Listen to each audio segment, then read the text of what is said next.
I challenge you कि इस video को देखने के बाद यूनिट 1 का कोई भी ऐसा क्वेश्चन आपको नहीं मिलेगा पीवाईक्यूज में या आने वाले क्वेश्चन पेपर्स में जिसका आंसर आप इजीली ना दे पाएं।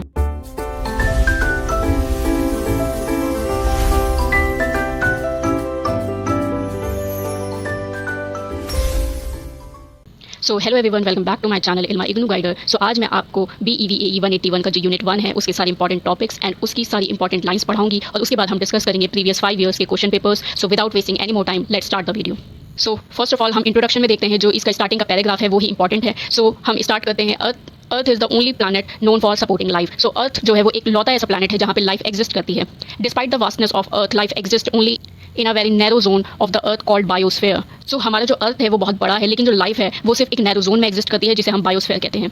सन is the only source of energy which enables continuous interaction among various life forms. So जो सन है वो एक ऐसा लौता सोर्स ऑफ एनर्जी है जो कॉन्टिन्यूस इंट्रैक्शन जो होता है ह्यूमंस के बीच, प्लांट्स के बीच और एनिमल्स में, उसको एनर्जी प्रोवाइड करता है। So sun is the only source of energy which enables continuous interaction among plants, animals and human beings. So now इसकी जो लास्ट लाइन है, the action and interaction of physical and living factors make a system of relationships called ecosystem. So जो non living things हैं और living things हैं, ये interaction जब करती हैं तो एक सिस्टम ऑफ रिलेशनशिप्स बनाती हैं जिसे हम इकोसिस्टम कहते हैं। सो नाउ हम आगे बढ़ते हैं। Concept of environment. Each and every living organism has a specific surrounding or medium with which it continuously interacts, derives its sustenance and to which it is fully adapted. This surrounding is the natural environment. So किसी भी organism की जो surrounding होती है वो उसका natural environment होता है। The word natural environment brings to mind broad aspect of landscape such as soil, water, desert, mountains, physical or abiotic influences such as differences in moisture, temperature, texture of soil and air quality. It also includes biological or biotic influences in the form of microbes and animals.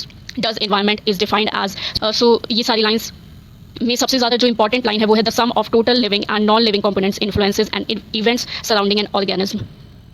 सो जो sum होता है living और non living organism का, जो influence करती हैं और किसी भी ऑर्गेनिज्म को इन्फ्लुएंस करती हैं उसके आसपास के लिविंग और नॉन लिविंग कंपोनेंट्स, उसे हम उसका इन्वायरमेंट कहते हैं। सो इसमें सबसे इंपॉर्टेंट यही है कि इन्वायरमेंट की डेफिनेशन जो है ये आप याद रखें, बाकी सारी चीज़ें आप एक एक बार पढ़ सकते हैं।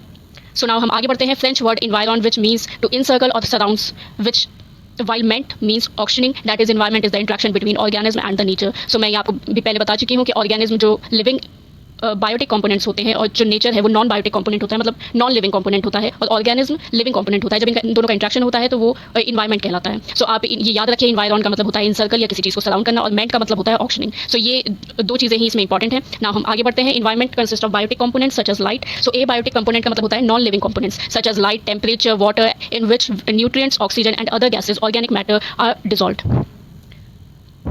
सो जो वाटर, लाइट, टेम्परेचर, ये ए बायोटिक कंपोनेंट्स होते हैं, और वाटर के अंदर न्यूट्रिएंट्स होते हैं, ऑक्सीजन, गैसेज होती हैं, ऑर्गेनिक मैटर डिसॉल्व होते हैं। सो ये हमें वाटर में दे रखा है, इन्हें हमें ज़्यादा याद करने की जरूरत नहीं है, बट हमें ये पता होना चाहिए कि ए बायोटिक कंपोनेंट में लाइट, टेम्परेचर, वाटर आता है, और बायोटिक कंपोनेंट में आते हैं microscopic organism called planktons as well as aquatic plants, animals and decomposers. So ये जो चार चीज़ें हैं ये बायोटिक कंपोनेंट्स में आती हैं। सो हम आगे बढ़ते हैं। The plants are of different kinds such as floating, submerged, partially submerged plants, trees growing around the edge of the pond.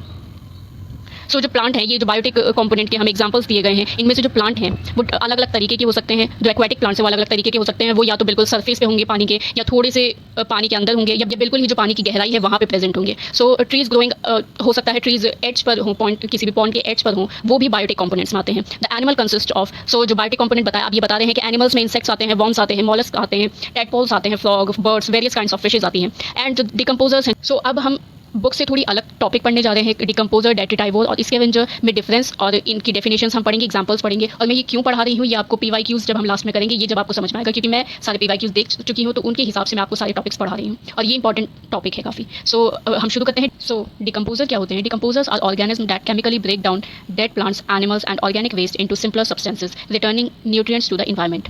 जो डिकम्पोजर्स होते हैं वो केमिकली ब्रेक डाउन करते हैं डेड प्लांट्स, एनिमल्स और ऑर्गेनिक वेस्ट का, वो केमिकल रिलीज करके सिंपलर सब्सटेंस में जो कॉम्प्लेक्स सब्सटेंस होते हैं उन्हें सिंपलर सब्सटेंस में ब्रेक कर देते हैं, और इससे जो न्यूट्रिएंट्स है वो सॉइल एब्जॉर्ब कर लेती है, जिससे जो न्यूट्रिएंट्स है वो इन्वायरमेंट में वापस चले जाते हैं। सो इसका जो एग्जांपल है वो है बैक्टीरिया एंड फंजाई। सो डेट्रिटाइवोर क्या होते हैं? जो organism dead and decaying matter पे फीड करते हैं एंड उन्हें स्मॉलर पार्टिकल्स में तोड़ते हैं। याद रखिए, ये स्मॉलर पार्टिकल्स को, बड़े बड़े पार्टिकल्स को स्मॉलर पार्टिकल्स में तोड़ते हैं, लेकिन जो डिकम्पोजर्स हैं वो जो सब्सटेंसेस होते हैं, कॉम्प्लेक्स सब्सटेंसेस होते हैं, उन्हें सिंपलर सब्सटेंस में तोड़ते हैं। और इसका जो डेट्रिटाइवोर का जो एग्जांपल है वो है अर्थवॉर्म। जो स्कैवेंजर्स होते हैं वो वो फीड करते हैं जो डेड एनिमल्स की बॉडी होती है उस पे फीड करते हैं, but do not chemically decompose them, मतलब वो डिकम्पोजर्स की तरह केमिकल रिलीज करके उन्हें सिंपलर सब्सटेंस में नहीं तोड़ते, बल्कि वो जो डेड बॉडीज़ हैं एनिमल्स की उन पे फीड करते हैं। और जो इसका एग्जांपल है वो है वल्चर एंड क्रू। सो अब मैंने ये तीनों चीज़ें आपको क्यों बताई, ये जब आप PYQs पढ़ेंगे तो आपको समझ में आएगी। नाउ जो इंपॉर्टेंट पॉइंट है, डेट्रीटाइवॉल और स्कैवेंजर जो है वो डिकम्पोजर के हेल्पर्स होते हैं। सो इनडायरेक्टली डेट्रीटाइवॉल और स्कैवेंजर भी हम डिकम्पोजर में इंक्लूड कर सकते हैं, क्योंकि ये भी हेल्प करते हैं डिकम्पोजर्स को, क्योंकि ये जो है ये बड़े बड़े पार्टिकल्स को छोटे छोटे पार्टिकल्स में तोड़ते हैं। जो डेड एंड डिकिंग मैटर होता है या जो डेड बॉडीज़ होती हैं एनिमल्स की, उन्हें छोटे छोटे पार्टिकल्स में तोड़ता है, जिसकी वजह से फंजाई और बैक्टीरिया को सरफेस एरिया बहुत ज़्यादा मिलता है। किसी भी डेड एंड डिकिंग मैटर का या किसी भी डेड ऑर्गेनिज्म का जो सरफेस एरिया है वो बहुत ज़्यादा मिलता है केमिकल अपना फैलाने के लिए और उन्हें सिंपलर सब्सटेंस में तोड़ने के लिए। सो स्ट्रिक्टली जो डिकम्पोजर है वो बैक्टीरिया एंड फंजाई हैं, बट डेट्रीटाइवॉल का जो अर्थवॉर्म है और स्कैवेंजर में वल्चर तो हैं, ये भी डिकम्पोजर के हेल्पर्स होते हैं, तो ये भी डिकम्पोजर्स में कभी कभी हम इंक्लूड कर सकते हैं। आगे बढ़ते हैं। The biotic and abiotic factors are in a flux and keep changing continuously. So flux का मीनिंग ही होता है कि कीप चेंजिंग कंटिन्यूसली। जो बायोटिक कंपोनेंट्स हैं, एनिमल्स, प्लांट्स, ह्यूमन बींग्स, जो लिविंग कंपोनेंट्स हैं, और जो अबायोटिक फैक्टर्स हैं जैसे कि सॉइल हो गया, टेम्परेचर, वाटर, रॉक्स, ये जो नॉन लिविंग फैक्टर्स हैं ये चेंज होते रहते हैं continuously. The organism can tolerate changes in environment within a certain range called range of tolerance. So इसमें हमें याद रखना है रेंज ऑफ टॉलरेंस। इसकी डेफिनेशन क्या है, जो ऑर्गेनिज्म है वो एक सर्टेन पॉइंट तक, सर्टेन रेंज तक कि इन्वायरमेंट में जो चेंज है वो बर्दाश्त कर पाता है। फॉर एग्जांपल जैसे कि हमारा ही एग्जांपल ले लीजिए, ह्यूमन बींग्स किसी ज़्यादा एंटार्क्टिका जैसी ठंड में चले जाएंगे तो हम वो रेंज वहाँ उस ठंड तक रेंज हम एक्सेप्ट नहीं कर सकते, वो हम टॉलरेट नहीं कर सकते। जो टेम्परेचर है एंटार्क्टिका का वो हमारी रेंज ऑफ टॉलरेंस से ऊपर चला जाता है। तो नाउ हम आगे बढ़ते हैं components and types of environment. So abiotic, इसमें जो इंपॉर्टेंट है ये table, abiotic component and biotic component में कौन कौन से आते हैं। अबायोटिक कंपोनेंट्स में सारे नॉन लिविंग फैक्टर्स आते हैं सारे, जैसे कि लाइट हो गया, precipitation, humidity and water, temperature, atmospheric gases, seasonal changes, topography, सब जो है ये अबायोटिक कंपोनेंट्स में आते हैं। बायोटिक कंपोनेंट्स में आते हैं सारी लिविंग थिंग्स, जो भी अर्थ पे लिविंग है वो सब बायोटिक कंपोनेंट्स में आते हैं, जैसे कि plants, animals including humans, parasites, micro organisms, decomposers जो मैंने अभी आपको बताया। सो ये सब जो है बायोटिक कंपोनेंट्स में आते हैं। तो हम आगे बढ़ते हैं टाइप्स ऑफ इन्वायरमेंट। सो पहले इन्वायरमेंट 2 टाइप्स के होते हैं, एक्सटर्नल एंड इंटरनल इन्वायरमेंट। सो ये हम एक एग्जाम्पल के साथ समझते हैं जो बुक में दे रखा है, a fish living in a natural pond. एक फिश जो एक नेचुरल पॉन्ड में रह रही है उसका एक्सटर्नल इन्वायरमेंट क्या होगा। External environment will be the water of in the pond which it primarily inhabits. So जो वाटर है वो उसका एक्सटर्नल इन्वायरमेंट होगा, जो पॉन्ड का वाटर है वो एक्सटर्नल इन्वायरमेंट होगा, और फिर जो बॉडी कैविटी है फिश के अंदर वो उसका इंटरनल इन्वायरमेंट होगा। ये हम ह्यूमंस के अंदर भी देख सकते हैं कि जो हमारा बाहर की जो सराउंडिंग है सारी वो हमारा एक्सटर्नल इन्वायरमेंट है, और बॉडी कैविटी जो है हमारी बॉडी के अंदर, बॉडी वॉल के अंदर जितनी भी चीज़ें हैं वो हमारा इंटरनल इन्वायरमेंट होगा। सो नाउ हम आगे बढ़ते हैं। तो जो इन्वायरमेंट है वो 3 टाइप्स का हो सकता है ऑन द बेसिस ऑफ कि जो ह्यूमंस है उनका कितना इंटरप्शन है इन्वायरमेंट में, उनके बेसिस पर हम ये 3 टाइप्स के इन्वायरमेंट पढ़ते हैं, natural environment, human modified environment, human made environment. So natural environment वो होता है जिसमें ह्यूमंस की कोई इंटरप्शन नहीं होती, वो बिल्कुल नेचुरल होते हैं। सो उसमें आते हैं oceans, lakes, ponds, rivers, forest, grasslands, desert etcetera. So इसमें ह्यूमंस की कोई इंटरप्शन नहीं होती, ये सारी बिल्कुल नेचुरल चीज़ें होती है, नेचुरल इन्वायरमेंट होता है पूरा। ह्यूमन मॉडिफाइड इन्वायरमेंट क्या होता है, जो इन्वायरमेंट नेचुरली एग्जिस्ट करता है अर्थ पर, बट ह्यूमंस जो है उसे मॉडिफाई कर देते हैं अपनी ज़रूरत पूरी करने के लिए और उसे मैनेज करते हैं। उनमें आता है ऑर्चार्ड्स, जो फ्रूट की या बाग होते हैं, जो फ्रूट्स के प्लांटेशन, जैसे कि टी प्लांटेशन हो गया, कॉफी प्लांटेशन हो गया, जैसे कि सेंचुरीज, वाइल्ड लाइफ सेंचुरीज हो गया, पार्क्स हो गए एक्सेट्रा, ये सब नेचुरली एग्जिस्ट करते हैं। सो ये सब जो है ये नेचुरली एग्जिस्ट करते हैं इन्वायरमेंट, बट ह्यूमंस इन्हें मैनेज करते हैं। नाउ थर्ड है ह्यूमन मेड इन्वायरमेंट। सो ये जो इन्वायरमेंट है ये टोटली ह्यूमंस का बना हुआ होता है, मैनेज कंस्ट्रक्ट होता है, ह्यूमंस इसे कंस्ट्रक्ट करते हैं और इसे मैनेज करते हैं, मतलब इसमें सबसे ज़्यादा ह्यूमन इंटरप्शन होता है। सो ह्यूमन मेड इन्वायरमेंट में कौन से आते हैं, industries, cities, towns, crop fields, artificial lakes, dams etcetera. So ये जो natural environment, human modified environment और ह्यूमन मेड इन्वायरमेंट के एग्जाम्पल्स हैं, ये बहुत इंपॉर्टेंट हैं। हम आगे बढ़ते हैं। ह्यूमन इन्वायरमेंट रिलेशनशिप में जो इंपॉर्टेंट टॉपिक है वो है डिटर्मिनिज्म का। सो जो डिटर्मिनिज्म है, the concept was developed by German geographer Friedrich Ratzel. So जो फ्रेडरिक रेटजल है, ये जो नेम है ये इन्होंने कॉन्सेप्ट दिया था डिटर्मिनिज्म का, और ये जो नेम है ये बहुत इंपॉर्टेंट है, PYQs में ये बहुत बार दिया गया है। So which was expanded by Ellsworth Huntington. So इसे भी आप पढ़ लीजिए, लेकिन याद आपको इंपॉर्टेंट कौन सा रखना है, फ्रेडरिक रेटजल आपको याद रखना है डिटर्मिनिज्म में। सो जो डिटर्मिनिज्म है, ये थियोरी क्या कहती है कि जो ह्यूमंस की सारी लाइफ एस्पेक्ट्स हैं वो सारे इन्वायरमेंट से इन्फ्लुएंस होते हैं। जो ह्यूमन लाइफ के social, economic, political, ethical, aesthetic और फिजिकल वेलबींग है वो सारी कंट्रोल होती है फिजिकल इन्वायरमेंट से। सो डिटर्मिनिज्म हमें ये थ्योरी प्रोवाइड करता है। नाउ हम आगे बढ़ते हैं। एक और थ्योरी है possibilism. This term was coined by French historian Lucien Febvre. So जो ये लूसियन फेब्रे नेम है ये बहुत इंपॉर्टेंट है। पॉसिबिलिज्म किसने कॉइन किया था? Lucien Febvre. सो अब हम आगे बढ़ते हैं। जो पॉसिबिलिज्म अप्रोच है in the study of human environment relationship is a offshoot of the criticism of environment determinism. So ये डिटर्मिनिज्म की क्रिटिसिज्म की तरह यूज होता है पॉसिबिलिज्म जो थियरी है। इसका मैं बता देती हूँ कि इसका मीनिंग क्या है। Possibilism indicates that the physical environment is passive and human being is the active agent at liberty to choose between wide ranges of environment possibilities. According to this approach the pattern of human activity is the result of initiative and mobility of human being operating within a natural framework.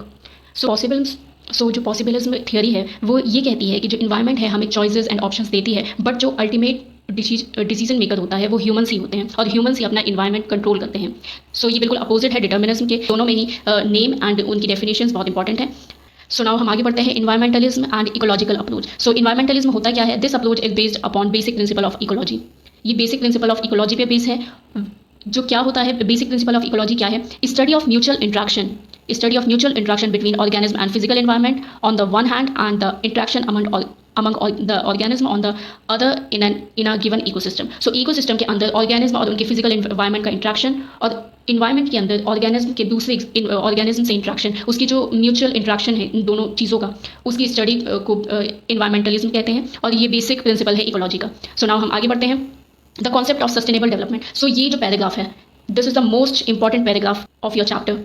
So इसे बिल्कुल ध्यान से पढ़ेंगे। इसमें बहुत सारे keywords दिए गए हैं जो बहुत इंपॉर्टेंट हैं। The concept of sustainable development was formally defined in the report titled our common future. So जो एक रिपोर्ट थी जिसमें सबसे पहले सस्टेनेबल डेवलपमेंट को डिफाइन किया गया था, उसका नेम था अवर कॉमन फ्यूचर। उसका टाइटल जो था उस रिपोर्ट का वो था our common future. This report was an outcome of deliberation of a group constituted by world commission on environment and development WCED and chaired by the then Norwegian Prime Minister Gro Harlem Brundtland. Brundtland Commission defined sustainable development as the development that involves. So इन सब में से मैं आपको important चीज़ें बताती हूँ। तो हमें ये याद रखना है world commission on environment and development WCED जो ये कमीशन थी, इसने ब्रंटलैंड कमीशन रिपोर्ट दी थी और जिसका टाइटल था अवर कॉमन फ्यूचर। ये तीन चीज़ें आपको अच्छे से याद रखनी है। नाउ चौथी चीज़ जो है वो ये है कि WCED जो चेयरपर्सन थी वो थी नॉर्वेजियन की prime minister Gro Harlem Brundtland. So Gro Harlem Brundtland जो है वो चेयरपर्सन थी WCED की। सो ये चार चीज़ें हैं जो ये आपको याद रखनी है, ये क्योंकि वन वर्ड आंसर्स हैं ये सारे और ये बहुत इंपॉर्टेंट हैं। सो ये चार चीज़ें आप याद रखें। अवर common future, Brundtland commission report जो वर्ल्ड WCED ने दी थी उसका टाइटल था अवर कॉमन फ्यूचर और ये चेयरपर्सन थी WCED की ग्रो हार्लेम ब्रंटलैंड। सो अब हम आगे बढ़ते हैं। Brundtland commission define sustainable development को कैसे डिफाइन किया था ब्रंटलैंड कमीशन रिपोर्ट ने, जिसका टाइटल अवर कॉमन फ्यूचर था। Meeting the need of present generation without compromising the ability of future generation to meet their own needs. So इन्होंने कैसे sustainable development को डिफाइन किया था कि प्रेजेंट जनरेशन अपनी नीड को ऐसे पूरा करे कि जो फ्यूचर जनरेशन है उनकी नीड्स कॉम्प्रोमाइज़ ना हो। सो ये जो है डेफिनेशन सस्टेनेबल डेवलपमेंट की सबसे अच्छी डेफिनेशन है जो ब्रंटलैंड कमीशन रिपोर्ट ने दी थी। सो आप इस डेफिनेशन को भी याद रखें। नाउ हम आगे बढ़ते हैं। Herman Daly an ecological economist refer to sustainable development as an oxymoron. Oxymoron जो है ये फिगर ऑफ स्पीच है इंग्लिश लिटरेचर में। सो इसका मतलब होता है कि जो हम two usually contradictory terms into compressed paradox, जैसे कि बिटर स्वीट, मतलब दो कॉन्ट्रोडिक्टरी टर्म्स हम साथ में इस्तेमाल करें, जैसे प्रिटी अगली। इसमें प्रिटी एंड अगली ये बिल्कुल अपोजिट वर्ड्स हैं लेकिन हमने इन दोनों को साथ में यूज़ किया है। ऐसे ही सस्टेनेबल डेवलपमेंट भी बिल्कुल अपोजिट वर्ड्स हैं बट हमने इन दोनों को साथ में यूज़ करा है, इसलिए ये हरमन डेली ने इसे ऑक्सीमोरोन बताया था। और ये लाइन भी बहुत इंपॉर्टेंट है कि हरमन डेली ने इसे ऑक्सीमोरोन बताया था सस्टेनेबल डेवलपमेंट को। सो यही लाइन सबसे इंपॉर्टेंट है इसमें। और हम ये भी पढ़ लेते हैं Oxford dictionary meaning of development is a stage of advancement. So Oxford dictionary में जो डेवलपमेंट का मीनिंग है वो स्टेज ऑफ एडवांसमेंट होती है। सो हमें ज़्यादा यही याद रखना है, हमें सस्टेनेबिलिटी का आगे ये सब पढ़ने की ज़रूरत नहीं है। सो हम आगे बढ़ते हैं। The guiding principles of sustainability cut across ecological, economic, social and cultural dimensions. So जो प्रिंसिपल्स ऑफ सस्टेनेबिलिटी हैं उसमें इकोलॉजिकल प्रिंसिपल्स आते हैं, economic principles, social principles, cultural principles. So ये चीज़ आपको याद रखनी है। सो अब हम यहाँ पे आ जाते हैं। ये जो डायग्राम है ये बहुत इंपॉर्टेंट है। 3 पिलर्स ऑफ सस्टेनेबल डेवलपमेंट में social pillar, environmental pillar and economic pillar, ये सब हमें याद रखना है। इनके एग्जांपल याद रखने की हमें जरूरत नहीं है बट हमें ये याद रखना है कि 3 पिलर्स ऑफ सस्टेनेबल डेवलपमेंट कौन से हैं, इन्वायरमेंट, सोशल, इकोनॉमिक।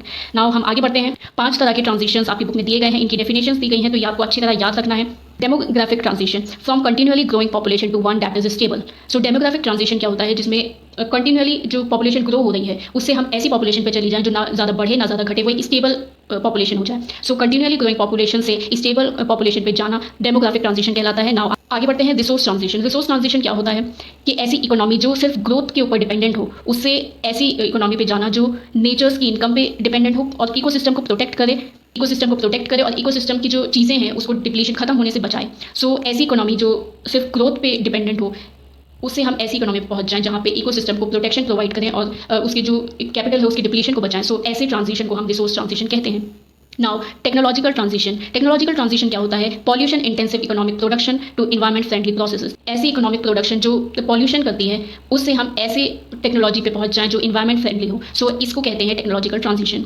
नाउ जो पॉलिटिकल एंड सोशियोलॉजिकल ट्रांजिशन है, कम्युनिटी ट्रांजिशन है। इसकी हमें डेफिनेशंस नहीं दे रखी है, बट हमें इनकी ज़रूरत भी नहीं है क्योंकि ये हमने 3 डेफिनेशंस पढ़ ली हैं, टेक्नोलॉजिकल ट्रांजिशन, रिसोर्स ट्रांजिशन और डेमोग्राफिक ट्रांजिशन। इनकी डेफिनेशंस अगर आप याद रखेंगे तो आपको इन दोनों की डेफिनेशंस की बिल्कुल ज़रूरत नहीं है। सो अब हम आगे बढ़ते हैं। Priority areas for achieving sustainable development. So sustainable development को अचीव करने के लिए जो एरियाज हैं प्रायोरिटी पे हैं, जिन पे हमें सबसे पहले काम करना चाहिए सस्टेनेबल डेवलपमेंट को अचीव करने के लिए, वो हमें याद रखनी है। इनकी जो डिटेल है ये हमें बिल्कुल याद नहीं रखनी, जो स्टार्टिंग के पॉइंट्स हैं वो हमें याद रखने हैं। Slow down population growth. So सबसे पहले हमें पॉपुलेशन ग्रोथ को कम करना चाहिए। Reduce poverty, inequality, third world depth. So हमें पॉवर्टी को कम करना चाहिए, इनइक्वालिटी को कम करना चाहिए और थर्ड वर्ल्ड डेप्थ। सो पहले हमें पॉवर्टी को कम करना चाहिए, इनइक्वालिटी को कम करना चाहिए और जो लो इनकम कंट्रीज डेप्थ लेती हैं उन्हें कम करना चाहिए, उन पे फोकस करना चाहिए। और थर्ड पॉइंट है मेक एग्रीकल्चर सस्टेनेबल। और हम ये कैसे कर सकते हैं? सॉइल इरोजन कम करके और हार्मफुल एग्रीकल्चर प्रैक्टिसेस कम करके हम एग्रीकल्चर को सस्टेनेबल बना सकते हैं। फोर्थ पॉइंट है protect forest and other habitats. Fifth point है make water and energy use sustainable. Conserving energy और डेवलपिंग रिन्यूएबल एनर्जी रिसोर्सेज और इम्प्रूव्ड एनर्जी एफिशिएंसी, इन सब से हम एनर्जी यूज़ को सस्टेनेबल बना सकते हैं। सिक्स पॉइंट है make water use sustainable. Efficiency of water use, protecting water quality को प्रोटेक्ट करें। Efficiency of water use, water को अच्छी तरह यूज़ करें, एफिशिएंटली यूज़ करें। सो उससे वाटर यूज़ है उसे हम सस्टेनेबल बना सकते हैं। नाउ 7 पॉइंट है रिड्यूस्ड वेस्ट जनरेशन। सो हम जो वेस्ट जनरेट करते हैं उसे ज़्यादा से ज़्यादा कम करें। सो इन 7 पॉइंट, ये जो 7 पॉइंट है ये सबसे प्रायोरिटी पे पॉइंट्स हैं जो हमें सस्टेनेबल डेवलपमेंट अचीव करने में हेल्प करेंगे। सो ये एरियाज़ हैं, 7 एरियाज इन्हें आपको याद रखना चाहिए। Slow down population growth, reduce poverty, inequality, third world depth, make agriculture sustainable, protect forest and other habitats, make water and energy use sustainable, make water use sustainable, reduce waste generation. So ये 7 areas हो गए। Now हम आगे बढ़ते हैं। The need for sustainable development is the key to the future of humankind continuing problems of pollution, degradation of environment issues like global warming, climate change, that depletion of ozone layer, loss of biodiversity have made everyone aware of environmental issues. So जो इस paragraph में सबसे important lines हैं वो है the United Nations conference on environment and development held in Rio de Janeiro in 1992. सो इसको हमें इस लाइन को अच्छे से याद रखना है। रियो डी जेनेरियो इन 1992 को जो है वो यूनाइटेड नेशंस कॉन्फ्रेंस हुई थी इन्वायरमेंट एंड डेवलपमेंट में। वर्ल्ड समिट जो है सस्टेनेबल डेवलपमेंट पे वो जोहान्सबर्ग 2002 में हुई थी। सो ये दोनों लाइनें बहुत इंपॉर्टेंट है, ये हमें अच्छी तरह याद रखनी है। इनको आप दोबारा पढ़ सकते हैं। United Nations conference on environment and development जो है रियो डी जेनेरियो में 1992 में हुई थी और वर्ल्ड समिट जो है सस्टेनेबल डेवलपमेंट पे जो हुआ था वो जोहान्सबर्ग इन 2002 में हुआ था। सो नाउ ये इंपॉर्टेंट लाइन्स हैं। This has been again reaffirmed by United Nations have drawn. So जो वर्ल्ड समिट है सस्टेनेबल डेवलपमेंट पे have drawn the attention of people around the globe to the deteriorating condition of our environment. This has been again reaffirmed by United Nations by adopting 17 sustainable development goals in the year 2015. सो पहले 2002 में जो है हमारी जो environment है उसकी condition discuss हुई थी, उसके बाद यूनाइटेड नेशंस ने 2015 में 17 सस्टेनेबल गोल्स बनाए। इट हैज़ बीन डिसाइडेड, ये डिसाइड हुआ था कि जो 17 गोल्स हैं वो नेक्स्ट 15 ईयर्स में, मतलब 2016 से 2030 तक ये अचीव होनी चाहिए। सो ये जो 17 सस्टेनेबल गोल हैं ये 2015 में हुए थे, ये भी एक इंपॉर्टेंट पॉइंट है। ये जो 17 पॉइंट्स हैं ये बहुत इंपॉर्टेंट हैं। इसमें से मुझे नहीं लगता कोई ईयर छूटा है जो मैंने देखा ना हो कि ये इसमें से क्वेश्चंस पूछे ना गए हों। सो ये जो है सारी 17 सस्टेनेबल गोल्स आपको टिप्स पे याद भी ना हो तो आपको इतना पता होना चाहिए कि इनमें कौन कौन से गोल्स हैं, मतलब आपको देख कर ही पता लग जाना चाहिए कि 17 सस्टेनेबल गोल्स में कौन कौन से आते हैं। इसके लिए आप 8 to 10 टाइम्स रीड करेंगे, पढ़ेंगे अच्छे से, सो आपको पता चल जाए, इतना समझ में आ जाएगा कि कौन से सस्टेनेबल डेवलपमेंट गोल्स हैं और कौन से नहीं हैं। सो no poverty, zero hunger, good health and well-being, quality education, gender equality, clean water and sanitation, affordable and clean energy, decent work and economic growth, industry, innovation and infrastructure, reduced inequality, sustainable cities and communities, responsible consumption and production, climate action, life below water, life on land, peace, justice and strong institution partnership for the goals. So ये 17 sustainable development goals बहुत ज़्यादा important है, इन्हें आप अच्छे से याद रखें। Now हम आगे बढ़ते हैं। India is rich in biodiversity which provides various resources for people. So जो इंडिया है वो बायोडाइवर्सिटी में बहुत ज़्यादा रिच है और ये बहुत ज़्यादा रिसोर्सेज प्रोवाइड करता है लोगों को, लेकिन जो 1.7 बिलियन लिविंग ऑर्गेनिज्म हैं have been described and named globally. लेकिन सिर्फ 1.7 बिलियन जो लिविंग ऑर्गेनिज्म है वो डिस्क्राइब हुए हैं और ग्लोबली उनका नेम जाना जाता है। Still many more remain to be identified and described. So जो इंडिया की इतनी रिच बायोडाइवर्सिटी है उनमें से बहुत सारे अभी भी आइडेंटिफाई और डिस्क्राइब करने के लिए रह गए हैं। Attempts are made to conserve them in XC2। So जो जैसे वाइल्ड लाइफ सेंचुरीज होती हैं, नेचुरल इन्वायरमेंट में प्लांट्स एंड एनिमल्स को कंजर्व किया जाता है, वो या तो उनके नेचुरल इन्वायरमेंट में होता है XC2 outside there natural environment, या तो उनके नेचुरल इन्वायरमेंट में होता है जिसे हम IN-situ कहते हैं, या उनके नेचुरल इन्वायरमेंट से बाहर उन्हें कंजर्व किया जाता है, उसे हम XC2 कहते हैं। सो इसमें सबसे इंपॉर्टेंट चीज़ यही है। और 1.7 million living organism have been described. अभी तक इंडिया में 1.7 मिलियन लिविंग ऑर्गेनिज्म डिस्क्राइब हैं, ये भी हमें याद रखना है।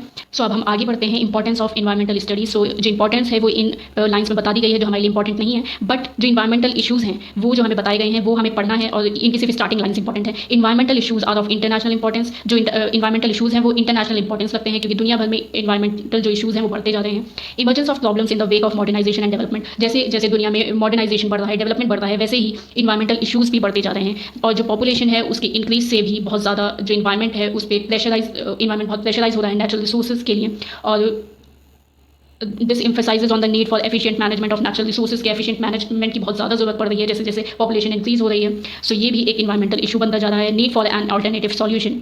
सो जो इन्वायरमेंटल इशूज़ हैं उनके लिए हमें एक ऑल्टरनेटिव सॉल्यूशन की जरूरत पड़ती है। Need for wise planning and development. और हमें एक वाइज प्लानिंग और डेवलपमेंट के लिए एक वाइज प्लानिंग की ज़रूरत है ताकि इन्वायरमेंटल इशूज़ जो है वो ज़्यादा ना बढ़ें। सो हमने ये रफली पढ़ लिया है, हमने ये सारी चीज़ें जो इंपॉर्टेंट थी, मोस्ट इंपॉर्टेंट थी और इंपॉर्टेंट लाइन्स थी, ये सब पढ़ लिए हैं। सो अब हम स्टार्ट करते हैं प्रीवियस ईयर क्वेश्चंस जो मैंने 2021 से लेकर 2025 तक both June and December session add किए हैं यूनिट 1 के, और 2006 जुलाई 2026 का जो पेपर था उसके भी मैंने क्वेश्चन ऐड किए हैं। और हर साल ज़्यादा से ज़्यादा 3 क्वेश्चन या 4 क्वेश्चन इस चैप्टर से आते हैं। सो जो आपके अभी बचे कुछ डाउट्स हैं और जो भी कन्फ्यूजन्स रह गई हैं, ये पेपर सॉल्व करने के बाद, ये सारे क्वेश्चन सॉल्व करने के बाद आपकी सारी कन्फ्यूजन्स दूर हो जाएंगी। और उसके बाद भी अगर आपको चीज़ें याद ना हो तो इस लेक्चर को 2 बार देखें तो आपको अच्छी तरह सारी चीज़ें याद हो जाएंगी। सो चलिए शुरू करते हैं।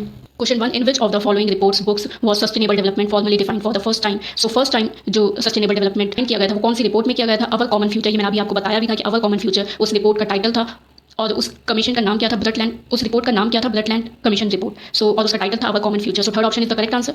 Now so which one of the following is not one of the 17 sustainable development goals adopted by UN. So जो 17 सस्टेनेबल गोल हैं इस क्वेश्चन को सॉल्व करने के लिए आपको अच्छे से याद होनी चाहिए। सो उनमें से हम देखें 17 सस्टेनेबल गोल्स में से, so no poverty, zero hunger और good health and well being, ये फर्स्ट 3 पॉइंट्स नहीं आते हैं 17 सस्टेनेबल गोल्स में। लेकिन जो ये फोर्थ ऑप्शन है टूरिज्म एंड ट्रैवल, ये ऑप्शन सस्टेनेबल डेवलपमेंट गोल्स में नहीं आता। So correct option is tourism and travel is the correct answer. Now which one of the following is an example of human modified environment? So human modified environment में artificial lakes नहीं आते, ये fully human made होते हैं और human ही manage करते हैं। Crop field भी और डैम्स भी human made होते हैं, लेकिन जो ऑर्चर्ड्स हैं ये human modified होते हैं।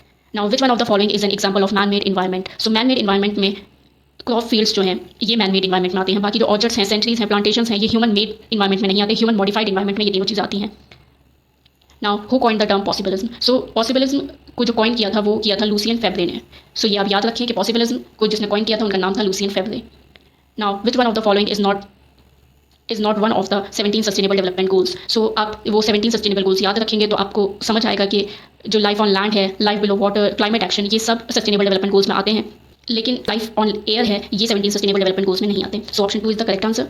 Now world commission on environment and development was chaired bye, इसका जो आंसर है वो है ग्रो हार्लेम ब्रटलैंड, क्योंकि कमीशन का नाम ही ब्रटलैंड कमीशन था। सो ग्रो हार्लेम ब्रटलैंड इसका आंसर है। अगर आप हार्लेम डेली से इससे कंफ्यूज हो गए हैं इस क्वेश्चन में, सो मैं बता दूं हार्लेम डेली ने ये बताया था कि जो सस्टेनेबल डेवलपमेंट है वो एक ऑक्सीमोरोन है।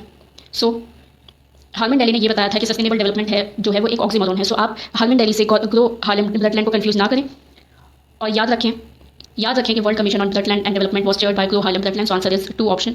Now which one of the following is a decomposer? So मैंने आपको बताया था डिकम्पोजर क्या होते हैं, जो अपने केमिकल्स रिलीज करते हैं और जो डेड एंड डिकेइंग मैटर होता है उसके कॉम्प्लेक्स सब्सटेंसेस को सिंपल सब्सटेंस में ब्रेक करते हैं, और इसके एग्जांपल थे bacteria and fungi. So option में फंजाई है, so fungi is the correct answer.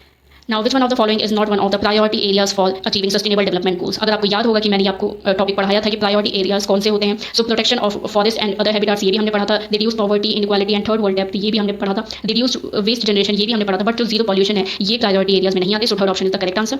Now who developed the concept of determinism? So आपको ये याद रखना है कि फ्रेडरिक रेटzel जो है इन्होंने डेवलप किया था डिटर्मिनिज्म का जो कॉन्सेप्ट है। लूसियन फेब्रे ने पॉसिबिलिज्म का वर्ड कॉइन किया था और फ्रेडरिक रेटzel ने डिटर्मिनिज्म डेवलप किया था। So now which of the following is not one of the 17 sustainable development goals? So climate action, quality education, reducing inequality, ये सब ये sustainable development goals में आते हैं। बट जेंडर इक्वालिटी, आपको लग रहा होगा कि मैंने ऐसा कुछ पढ़ा है तो ये करेक्ट आंसर कैसे हो सकता है इस क्वेश्चन का? सो जेंडर इक्वालिटी जो है वो करेक्ट आंसर है, लेकिन इसमें लिखा हुआ है जेंडर इक्विटी, ये दोनों चीज़ें अलग होती हैं। सो gender equity sustainable development goals में नहीं आता, सो third option is the correct answer. Now which one of the following is a human modified environment. So artificial lake, crop fields and dams जो हैं ये फुली ह्यूमन मेड होते हैं और human इन्हें मैनेज करते हैं, बट जो सेंचुरीज हैं ये ह्यूमन मॉडिफाइड एनवायरमेंट में आती हैं। Who was the chairperson of the committee that submitted the report titled Our Common Future? So chairperson थी वो ग्रो हार्लेम ब्रटलैंड थी। So इसका करेक्ट आंसर थर्ड ऑप्शन है। Now which one of the following is not human made environment? So जो dams है ये fully human made होते हैं, आर्टिफिशियल लेक जो है ये भी फुल्ली ह्यूमन मेड होते हैं, क्रॉप फील्ड्स ये भी फुल्ली ह्यूमन मेड होते हैं, लेकिन जो ऑर्चर्ड्स हैं ये ह्यूमन मॉडिफाइड होते हैं, ह्यूमन मेड नहीं होते। So orchards is the correct answer. Now, United Nations Conference on Environment and Development in 1992 was organized at Rio de Janeiro में 1992 को ये कॉन्फ्रेंस की गई थी इन्वायरमेंट और डेवलपमेंट के ऊपर। So United Nations conference on environment and development in 1992 was organized at option 2 Rio de Janeiro. The concept of sustainable development was formally defined in option 1 Bloodland Commission report में sustainable development को formally define किया था और इस report का जो title था वो था Our Common Future. Now आगे बढ़ते हैं, moving from pollution intensive economic production to environment friendly processes, इन्हें हम कहते हैं टेक्नोलॉजिकल ट्रांजिशन, ये मैंने आपको पढ़ाया था। Now which one of the following is not one of the sustainable development goals. Clean water and sanitation, affordable and clean energy, life on land, ये सब सस्टेनेबल डेवलपमेंट गोल्स में आते हैं, बट जो क्लीन एयर है ये sustainable development goals में नहीं आती। सो correct answer is the clean air, third option is the correct answer. Now which one of the following is a natural environment. Crop fields जो है ये ह्यूमन मेड इन्वायरमेंट में आते हैं, सेंचुरीज जो है ये मॉडिफाइड में आती हैं, ह्यूमन मॉडिफाइड में, पार्क्स भी ह्यूमन मॉडिफाइड में आते हैं, लेकिन फॉरेस्ट जो है ये नेचुरल इन्वायरमेंट होते हैं। So correct answer is the third option. Now who develop the concept of determinism, ये क्वेश्चन हमने पहले भी देखा है। So Friedrich Ratzel is the correct answer, इन्होंने डिटर्मिनिज्म कॉन्सेप्ट डेवलप किया था। आप लूसियन फेब्रे से कंफ्यूज ना करें, ये पॉसिबिलिज्म को कॉइन किया था इन्होंने, लूसियन फेब्रे ने पॉसिबिलिज्म को कॉइन किया था और फ्रेडरिच रेटzel ने डिटर्मिनिज्म का कॉन्सेप्ट दिया था या इस टर्म को कॉइन किया था। Now which one of the following is not one of the 17 sustainable development goals. Climate action, quality health care, quality education, gender equality. So जो सेकंड ऑप्शन है क्वालिटी हेल्थ केयर ये 17 sustainable development goals में नहीं आता। So correct answer is the quality health care.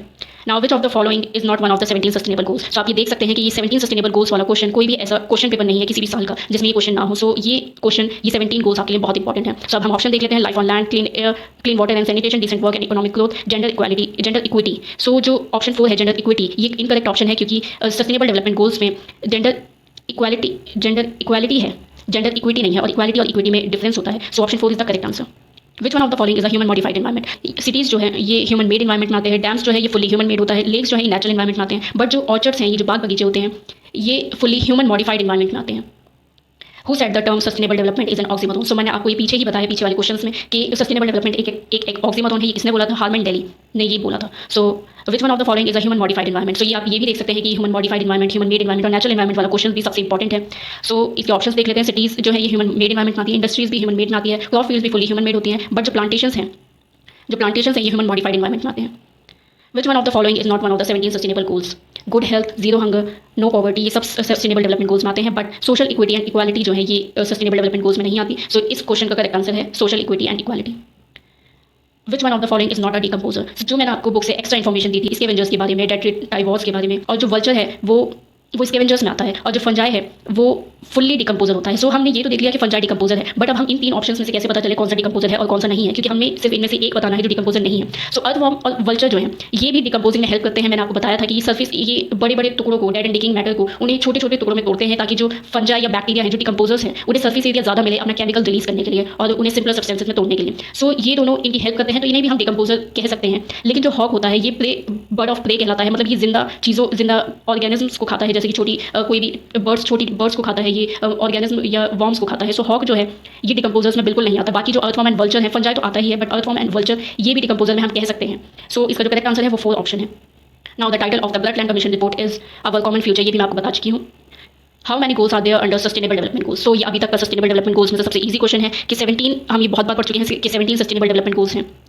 Now who coined the term determinism. So determinism का आप याद रखिए फ्रेडरिच रेटzel ने डिटर्मिनिज्म दिया था, और जो लूसियन फेब्रे है इन्होंने पॉसिबिलिज्म दिया था, पॉसिबिलिज्म को वर्ड को कॉइन किया था, या ये भी कह सकते हैं कॉन्सेप्ट दिया था। सो हम आगे बढ़ते हैं। Which one of the following is an example of human made environment. So forest जो है ये नेचुरल इन्वायरमेंट होता है, लेक्स जो है ये भी नेचुरल इन्वायरमेंट में आता है, डिजर्ट्स ये भी नेचुरल इन्वायरमेंट में आता है, लेकिन जो क्रॉप फील्ड्स हैं ये ह्यूमन मेड इन्वायरमेंट में आते हैं। So option 4 is the correct answer. Now who coined the term possibilism. So मैंने अभी पीछे आपको बताया लूसियन फेब्रे। आप ये टिप्स पे याद रखिए कि लूसियन फेब्रे ने पॉसिबिलिज्म दिया था और फ्रेडरिच रेटzel ने डिटर्मिनिज्म दिया था। Now moving from a continually growing population to one that is stable is known as। so आप बाकी ऑप्शंस देखिए, आपको इसमें कंफ्यूज करने की कोशिश की गई है कि आप जल्दी से कम्युनिटी ट्रांजिशन लगा देंगे, लेकिन आप याद करिए कि आपने सिर्फ 3 ट्रांजिशन की डेफिनेशंस पढ़ी थी।